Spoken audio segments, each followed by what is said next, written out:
Welcome everybody back to another episode of 30 Years to Life, and it's my top 10 of 2019. 2019 was a big year for movies. I mean, especially Disney. I mean, how many damn billion-dollar movies could you have in one year? But the thing is, this was such a big year, especially for sequels and remakes and everything. And there was just so much that came out that some of these movies that would normally be at the top of my list are actually, either mediocre or not even making the list. So I'm about to actually get into my top 10 on what I think the top 10 movies that are my favorite of 2019. Keep in mind, these are movies that I think that are more rewatchable and movies that I will rewatch more often. But before we get into those, let's get into some of the bad and some of the honorable mentions of 2019. So let's get into this bad. These are movies that I just was very disappointed with this year. Let's start with Scary Tales Told in the Dark. This movie had me actually hyped since the Super Bowl commercial, and I was really looking forward to this movie. And then when I finally watched it, I was just fucking bored through the whole damn movie. I just was not into this movie, and it is actually my most hated movie of the year. I just despise it, and will never watch it again. Toy Story 4 was a really letdown. I still think that they should have ended it with 3. 4 was just felt forced and everything, and it just was not a good. I didn't think it was a good movie. I was like, meh. I'll end it at 3 for me. I probably will never watch Toy Story 4 again. And then, of course, Terminator Dark Fate is probably one of the biggest disappointments, but we kind of knew that was going to happen in a ways, because the last few Terminator movies have fucking sucked. So, and then what they did, at the beginning of this fucking movie, it kind of just changed the whole tone of the whole movie, and it made it not even worth watching. So Terminator Dark Fate is also one of the bad ones of the year. Alright, coming in at number 10 is the Lion King remake. Now, I really wanted a Lion King remake after I watched The Jungle Book and everything. I was like, oh man, that'd be so cool. Finally got it, and I was kind of not really impressed. I mean, yes, it was basically shot for shot of the fucking cartoon. I think it's because of me. I grew up with the cartoon. I'd rather watch the cartoon.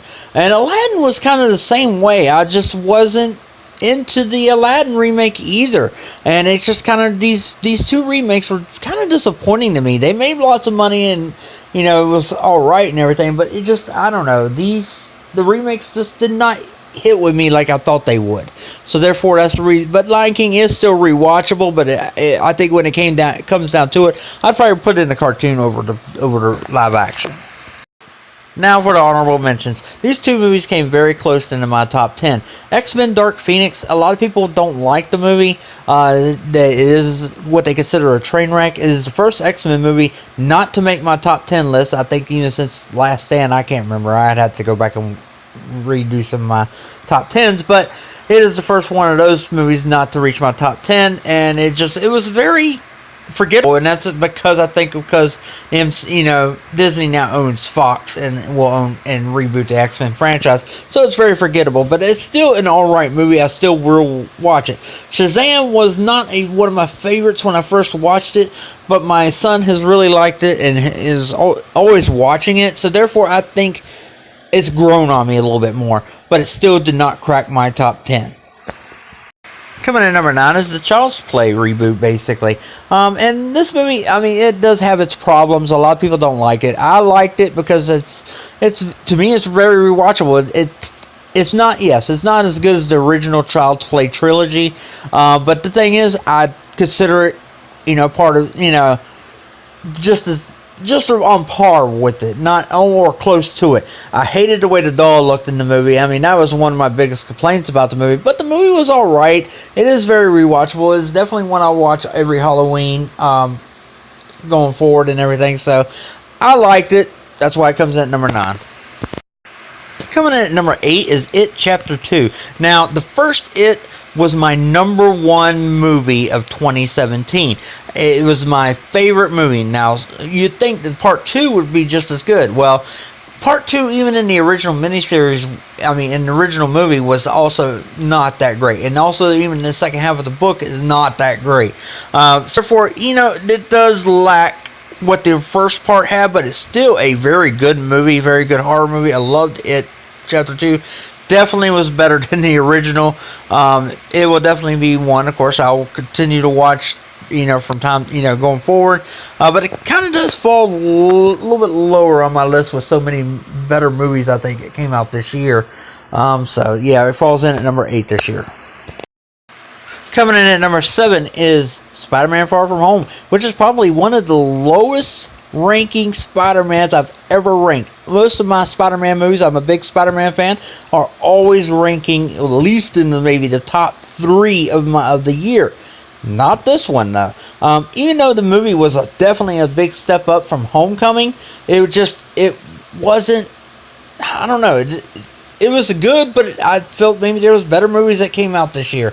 But Spider-Man Far From Home will be one I'll rewatch. I did like the whole Mysterio villain in the movie, so I mean, it's got very potential here. Coming in at number 6 is Brightburn, movie that actually kind of surprised me. It came out of left field. I really like it. I love the whole evil Superman thing. I think this is actually a really good movie. I really can't wait to see what they do going forward with this. Because I think I love horror movies, so therefore bringing like the comic book genre into it was very neat. Coming in at number 5 is Jumanji: The Next Level. I thought this movie was actually pretty good as well. It was definitely, if you liked Welcome to the Jungle, the sequel to the first Jumanji, you'll like this one as well. It's just as funny. They play on the same basically humor as the first one and everything, so it was very funny. And I've gotten where I like Welcome to the Jungle a lot, so therefore this one is just going to be where I'll watch this quite a bit as well. If it's on, I'm going to watch it. That's kind of how I feel about this Jumanji as well. So it comes in at number 5. Coming in at number 4 is Zombieland Double Tap. Now, the sequel to the Zombieland, I mean, basically, they kind of took the playbook out of what Deadpool 2 did, was basically keep it safe, just make it just like the original. A lot of everything that plays in this movie is exactly like the original, and that's the reason why I actually like this movie. It was very funny, just hilarious, and it's just a good movie in all. And therefore, like I said, since it plays like the original, it kind of reminds me of the original, so it's definitely one that I will continue to watch going forward. Coming in at number 3 is a movie that took me by surprise. It was The Joker. I didn't really want to go see this movie in theaters. I waited until it came to stream. I checked it out, and it actually really surprised me. I don't look at this movie as a comic book movie, comic book film. I look at it as it's a guy with mental problems, and he just happens to call himself Joker. It's a really good movie, really well shot film, really well acted. Definitely became one of my favorite movies of the year. Kind of took me by surprise. I didn't think I would even like the damn movie. So there you go. It's at number 3. Coming in at number 2 is Avengers Endgame. And I know you're thinking, Avengers Endgame at number 2 is the number 1 movie of all time. No, it is the number 1 movie of all time, and I did really, really like the movie, but it just was a step down from Infinity War to me. I do find myself actually watching, skipping most of the movie and going to the end fight scene, since it went to Disney Plus and everything. But I like the movie. It's a great movie, great finale. But to me, I definitely felt it lacked in a lot of areas. So therefore, it's not as high. I'll have it as high, I guess. But the thing is, it's still a great movie, but it might be the end of the Marvel movies for me. I felt it was a great end. I'm not looking forward to Black Widow or anything else that really is coming out, so it's kind of, that's where it's going to be. We'll have to see going forward. But Endgame is at number 2 for me for the year. And number 1 to me is Alita, Battle Angel. This movie actually really also surprised me. I checked it out when it came out on stream. And I checked it out, and I really liked it. I thought the visuals were fucking fantastic. I just liked the whole story of it. Yes, I see some problems in it, but to me, it was actually a really good movie. I don't know nothing about the backstory of it or anything like that. I just thought it was a neat-ass looking fucking movie. So, therefore, that's the one I always go back to watching. I like the movie, and that's just the way I feel about it. I did think this was my favorite movie of the year, so there you guys go. I mean, this is my top 10. Let me know what you guys think. Leave it in the comment box below. And until next time.